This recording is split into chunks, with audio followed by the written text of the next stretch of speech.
and welcome to Playwright, a podcast about creating and sharing new ways to play.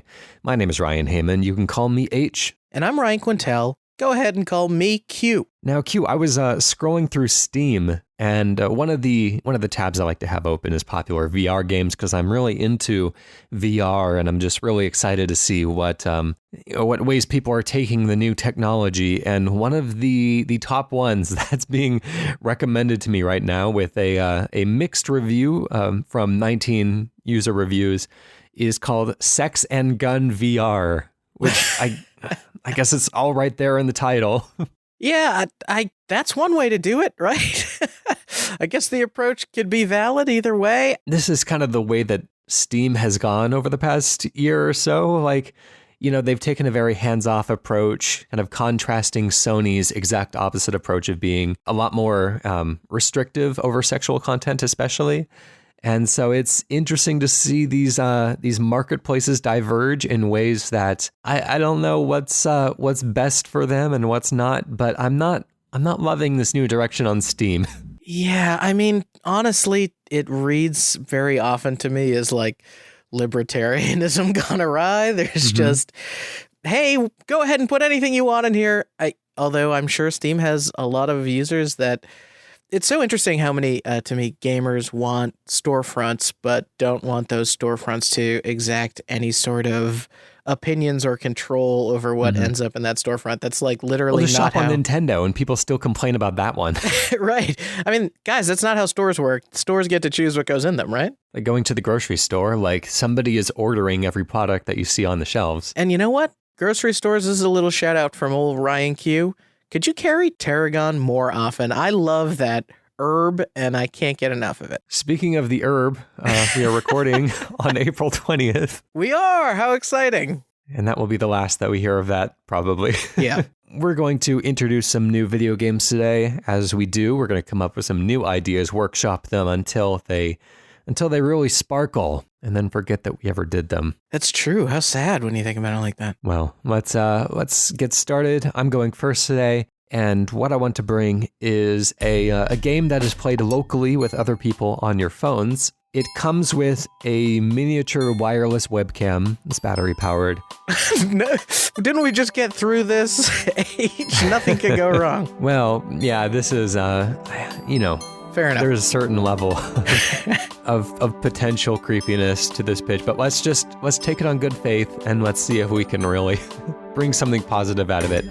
So player one has to hide the webcam somewhere in the room, and other players have to watch the video feed on their phone once it's hidden and try to determine where it is. They could potentially look around. They could potentially, hear sound. Maybe you can only see the video and hear the sound in isolation to one another.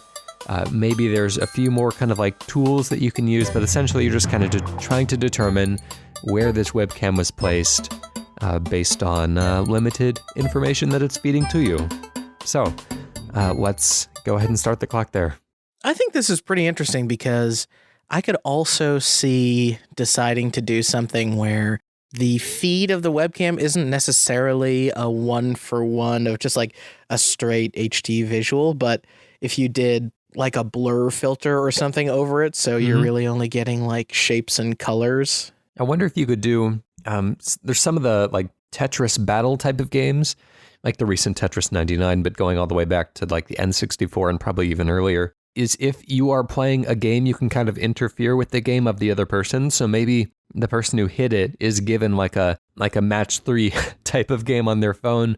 And then the better that they do, the more kind of like filters are applied to the video in real time. And then as they're, not keeping up their streak of matches, then they can, the opponent can see the feed much more clearly. Oh, okay. So there's like some method for me to exact more visual out of like the feed that I'm seeing? Potentially. Yeah, that's cool. Okay. I'm trying to think of like how you would play something to get a competitive advantage essentially from the other player. The thing that I want to avoid is people placing it in like turned into a bookshelf or something where it's just like, pressed up again, or putting a sock over it or something like that, where it's like you don't get any visual information. So maybe they only stand to gain points like to the degree that there is a like a wide array of colors on screen. So, if they aren't playing nicely and if they are just kind of pushing it against a wall, then it's not going to reward them with many points because there's not a variety of colors.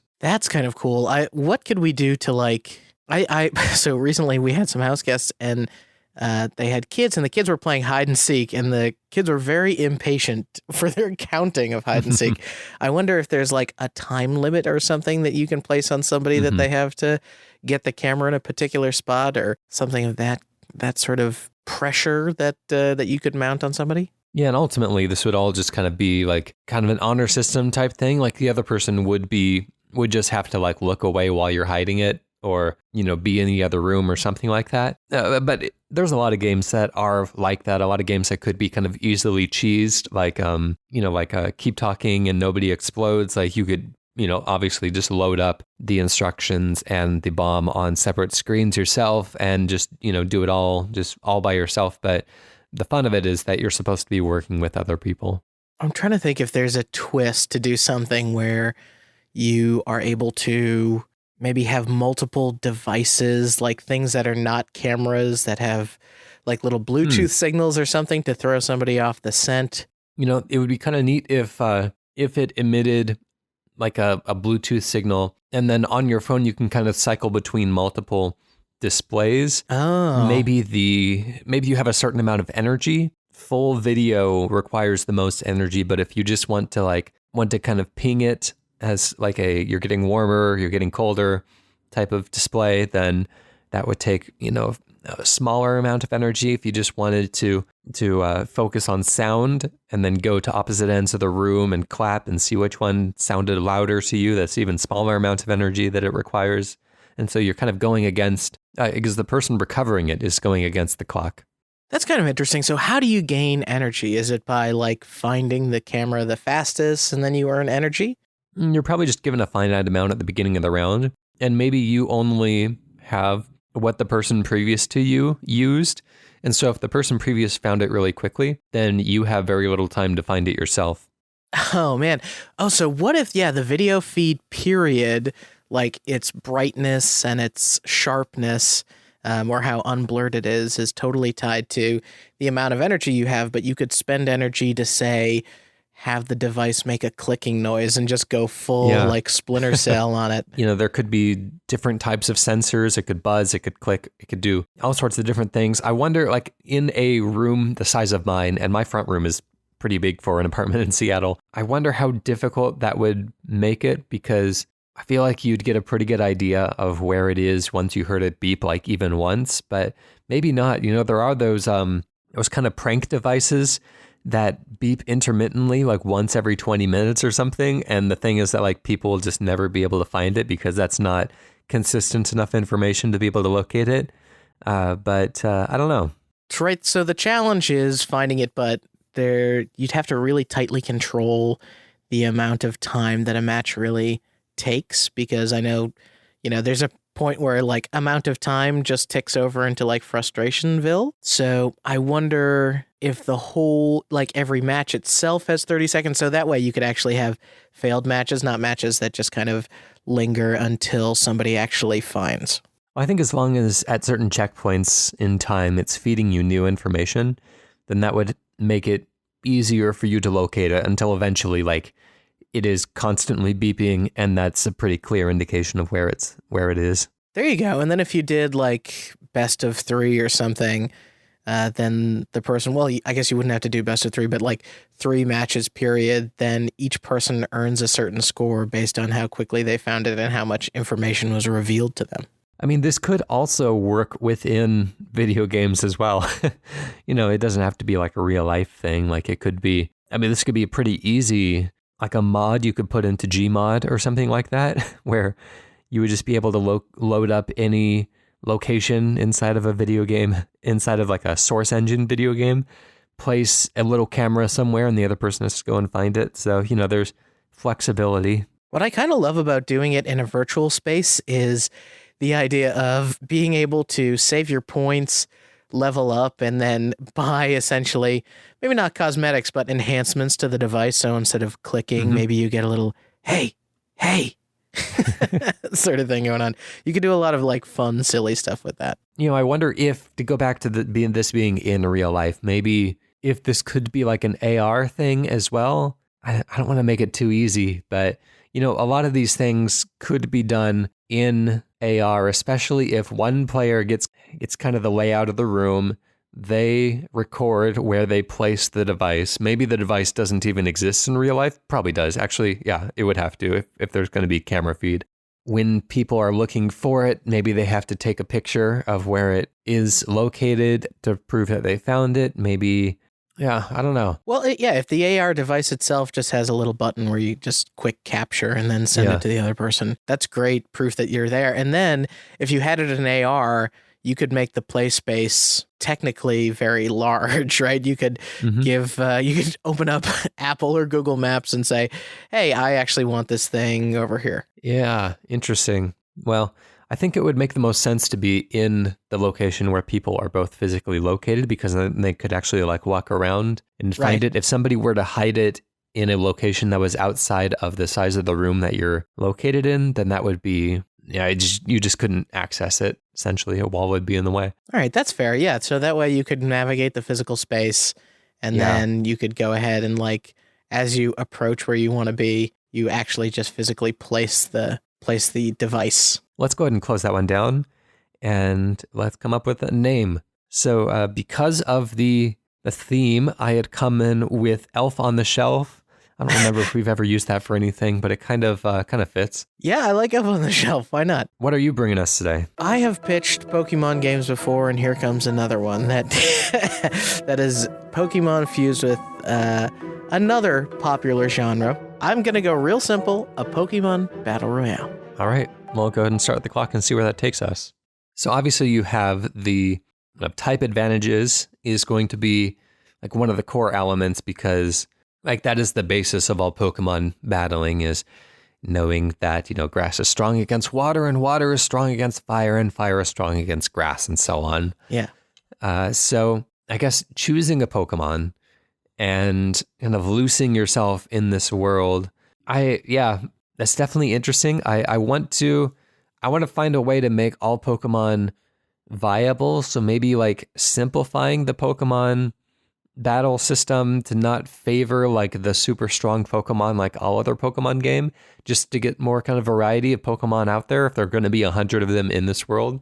Yeah, I was thinking about that. And then I was thinking, wouldn't it be like somebody said to me, because I had pitched this to a group of friends, and they were like, oh, okay, well, 100 Pokemon. And I said, well, you'd probably have to start with, or you could only select from very first evolutions, right, of Pokemon. So maybe that way you can, throughout the course of a match, have evolutions happen or potentially gain new moves. I love the idea of a battle royale that sort of rewards one for knowing that that War Turtle or Squirtle are not going to have maybe as many water moves in their arsenal as a Blastoise. Then the second question that comes up, and I'll put this to you, is does it have to be real time?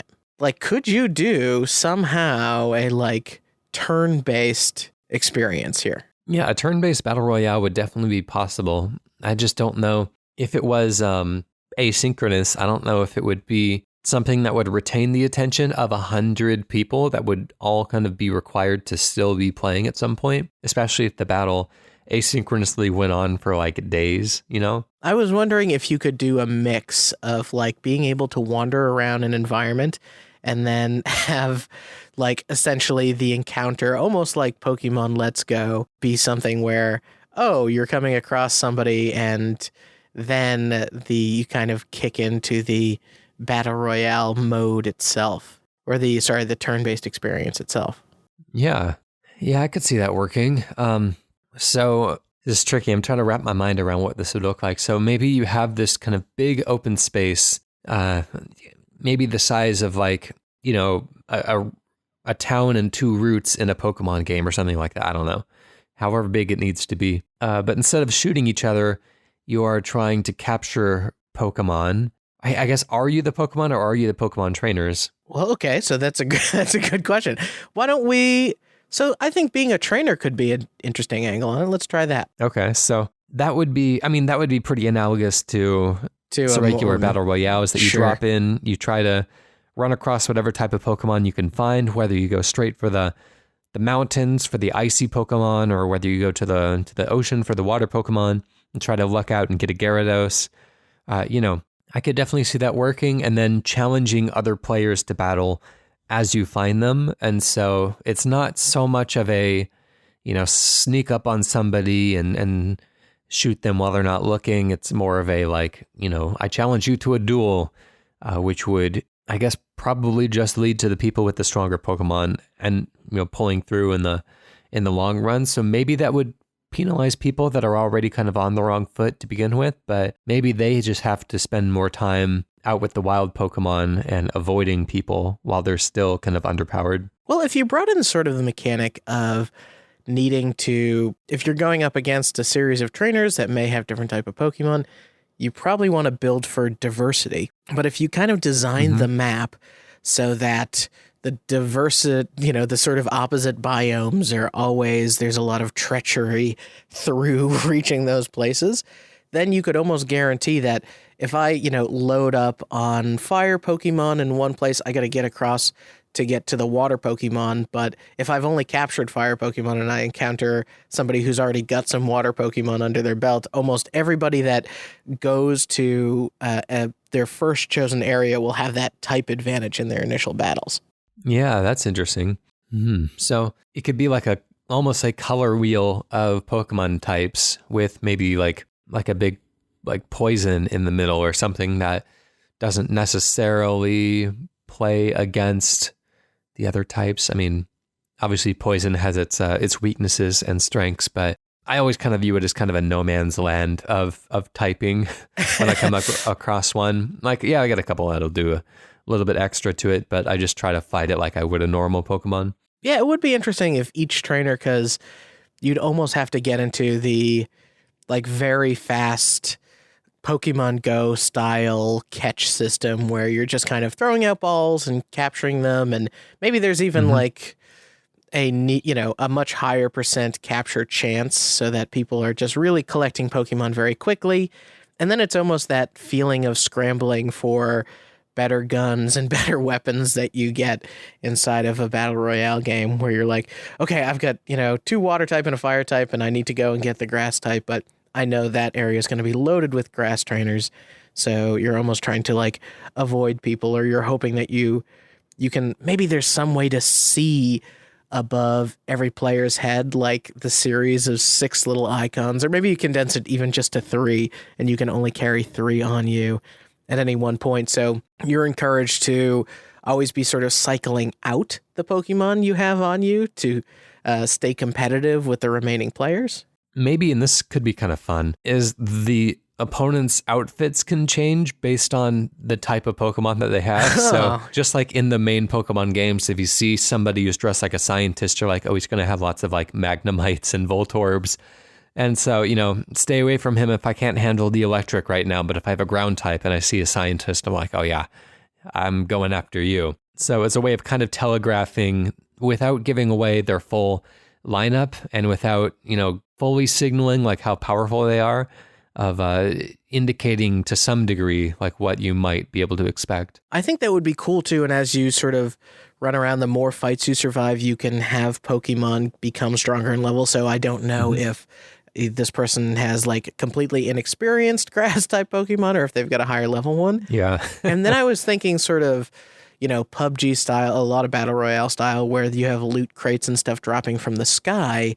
What if you kind of had something where you had essentially Pokemon type items drop from the sky? So revives and lures and that sort of thing. So, or even rare candies, these pinatas would drop down, you bust them open, the rare candies go flying everywhere. And then you and everyone around has to kind of scramble to catch them where they landed because they're automatic level ups for your Pokemon.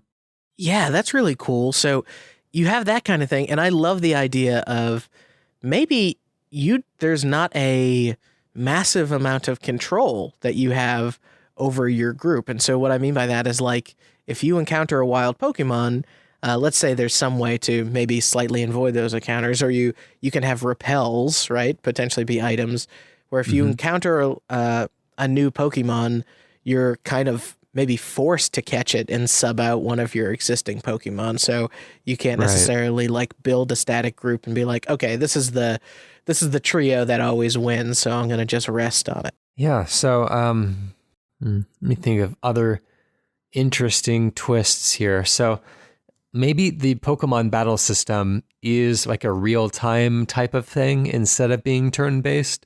Okay. Because being kind of locked into a spot in a battle royale with that many other players around might have its disadvantages. Maybe it's more of like a Ni no Kuni type situation or a Tales of Vesperia, that whole series type of situation where, you are in a one-on-one battle, but your Pokemon can kind of freely move around. Your 4 different attacks are mapped to the 4 different face buttons, and you can run around and try to execute the attacks that take some time to recharge as a way of making sure that you don't just like keep spamming the thunder button. Right. Oh yeah, so you do sort of real-time cooldowns and all that kind of stuff. Right. Yeah. Well, that's something. There's a lot there, but we have to close it down. I'm so glad it ended up being more interesting than I thought it was going to be. Yeah, no, definitely. And there's still plenty of room to expand on it. What would we like to call this one?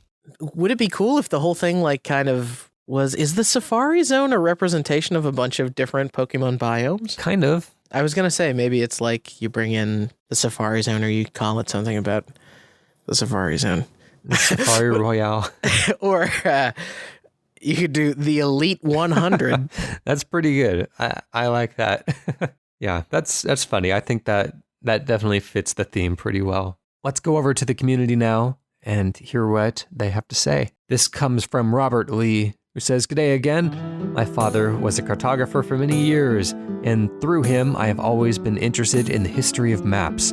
As maps have obviously been a constant and important aspect of games for so many years, I was wondering how one might create a game where the goal or main mechanic was to draw maps." All right, let's go ahead and start the clock.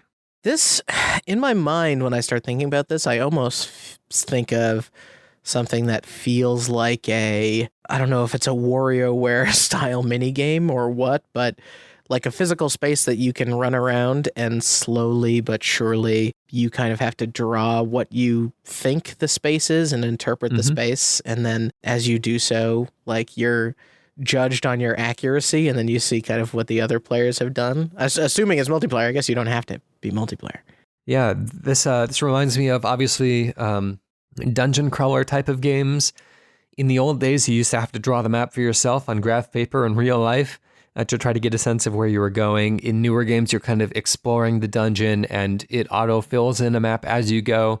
That's something that we've seen pretty often in video games, but there's a game in particular that I wanted to highlight.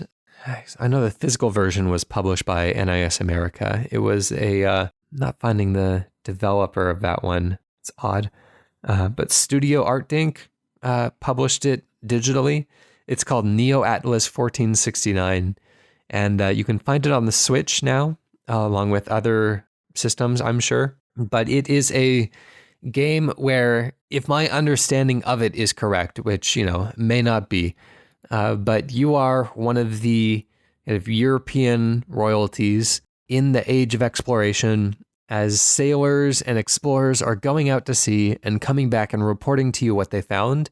And you can choose whether or not to believe their reports. And if you believe their reports, then whatever they reported back to you becomes a part of the world map. And so it's kind of up to you to determine the shape of the world and what is found out in the seas and whether sea monsters exist in this and that. And I don't really know how it plays with that necessarily, but it does kind of, use some of those ideas. I was also thinking, I don't know if this is potentially a mod or expansion of something like a Sea of Thieves, where you are going around and you sort of are using the map very physically to navigate the world. Maybe as you go through routes, you sort of rough draft out what you think the map is going to be, and that's what generates the islands and stuff that you're going to. I would love it if you actually had to bury your own treasure in Sea of Thieves as yeah. like the only way of keeping your loot safe from other people. You know, it would be completely unmarked in the physical environment. And so the chances of people just kind of stumbling across it would be fairly small, although enough people with enough shovels eventually probably would. So maybe that would be a little frustrating. But let's say that in Sea of Thieves, every time that you died, you dropped everything that you owned and essentially were like starting over with a new character, kind of roguelike style, unless you specifically buried it. And then you would have to create a map that you could obviously read to get back to your treasure. But you wouldn't want, like, you could choose what landmarks to mark on the map to make sure that you can find your way back. But hopefully, if somebody else stole your map, they wouldn't be able to find it. And so trying to make it very specific to things that you find memorable and maybe putting in riddles and stuff that you don't think they would be able to figure out, but you know the exact meaning of. That's kind of cool.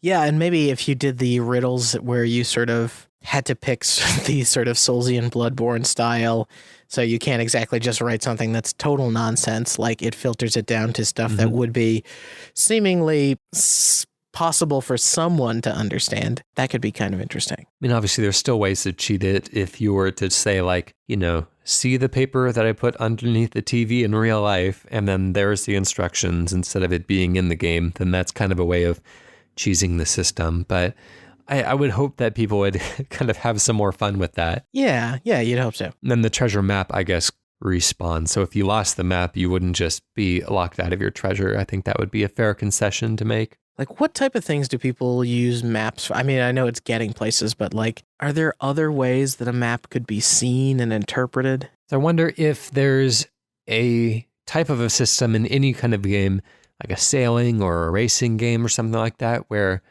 you're drawing a map and you can choose to deceive people and sell them a bad map and end up like getting them killed or getting them lost or crashing into a wall or something like that. But I don't really know, what kind of systems that would play nicely with. You could also do a game where maybe people are racing to find things on maps, but you sort of get to choose from a number of vendors to sell you the map at the beginning of the match, and each vendor is like potentially inept at some aspect of mapping. And maybe, I don't know, maybe it's kind of random and you always pick a map and then some aspect of it is wrong, but only through going and visiting places can you sort of suss out what actually is the problem with the map of like, oh, this map is totally inaccurate water-wise. So, or it's flipped, where it says there's going to be boulders, there are trees, and the riddle says it's around trees. So now I have to start going and visiting boulders and something like that. Maybe there's a game where 4 people are in a cave or a labyrinth or something, and they have to find their way to a treasure, but each of them have different parts of the map or instructions, and you don't necessarily know if you can trust your opponents, because as long as you still have your useful contributions, then they have a reason to keep you around. But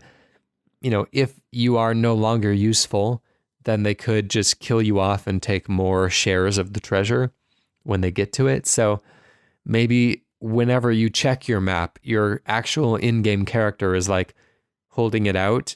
And so other players could, peek over your shoulder and see it. And if they've learned enough from your map, then you are not necessary anymore. And they can bump you off. Yeah. Oh, or yes. And you could do that sort of classic sort of pirate Goonie style thing where maybe everybody only has one piece of the map and the maps need to be overlaid or something, pieced together in some way to make sense of the whole thing. And you can kind of choose to like use your map and go it alone, or make sort of an uneasy alliance with some of the random players with you, to band together and try and get to a treasure before maybe even there's multiple teams that all have multiple pieces of the map. I would want something where if you observe the behavior of the other people, then you can kind of infer what their map is telling them to do. So maybe if they are performing like 2 steps of a ritual and you see that you have the other 2 steps, then like by watching them, you know the full ritual. And then when it's time to enact it, then you can get in there. Yeah, what's kind of interesting about that to me is then you get into a scenario where you can introduce puzzles, those sort of sequential puzzles that are trying to say, oh, I'll play these notes in order and that kind of stuff. And now you can get into the social mechanics of, oh, this person knows 2 of the notes and I don't know if their 2 are sandwiched before mine or around one of my notes or after. Yeah. Oh, that's very cool. Yeah, I wonder how much... Because obviously people would just be playing their cards like super close to their chest. If they knew that they didn't have the full sequence of notes, they wouldn't begin playing them because that's kind of broadcasting their information. Maybe between 3 people, all of the information is out there and there's some redundant information and it's not all correct, but then it just, I don't know, then it turns into more of a luck game. So I don't know if I've found what I'm looking for just yet, but getting close. Like have the feeling of I want to work together as a team. But once that information is discovered, possibly make dissent a somewhat attractive option to those people. Yeah, well, we're out of time. Let's close it down. Let's come up with a name and push it back out to sea. If it's a little bit about like psychological warfare, you could call it something like Mind Map. That's true. I was also thinking, and this is a bad pun, of frugal maps, because you want to be frugal with the amount of information you give people. I'm pretty good. I like frugal maps quite a bit. If you wanted to do frugal maps, I think I'm in. Okay, well, it's not great, but it's a pun, and we got to have puns on the show. All right, well, thank you very much, Robert Lee, for sending that in. And if you would like to submit a pitch of your own, then you can do so by going to playwrightcast.com/pitch. You can email us, playwrightcast@gmail.com, or you can tweet us at playwrightcast. Yeah, and while you're at our website, by the way, we just put in a little upgrade-a-roni. I know I just actually used this today, H, to make sure that I wasn't being redundant. There's a search at the top of our site now, so you can search for things like Final Fantasy, Pokémon, and see if we've ever talked about a game series that you love. Or H and I can check whether or not we've pitched something before, which is relatively handy for us at this point. So special thank you to Protodome for the use of our theme song, Hello World, off that album Blue Noise. And of course, go check out the Kane and Rince Podcast Network, where you can listen to Sound of Play and enjoy music. You can listen to the Sausage Factory and enjoy interviews with game developers. And you can listen to the Kane and Rince Podcast, where they go deep on video game discussions. In fact, I think they just talked about Pilot Wings, which is a very chill game. So I know it's a week late or a few days late for some of you on this 420, but very chill game if you're looking to celebrate in a chill way. That's right. Well, as I take us out of the show today, I'm going to deliver a miniature pitch. What I want to do is one of those kind of like nighttime maps of the globe where you can see the city lights, against the darker background of everything else, but maybe a game where you get to freely draw the city lights and then run a simulation to see how the world would change if the centers of population were in the locations that you just randomly drew them. Love it. All right, we'll see you next week. Bye.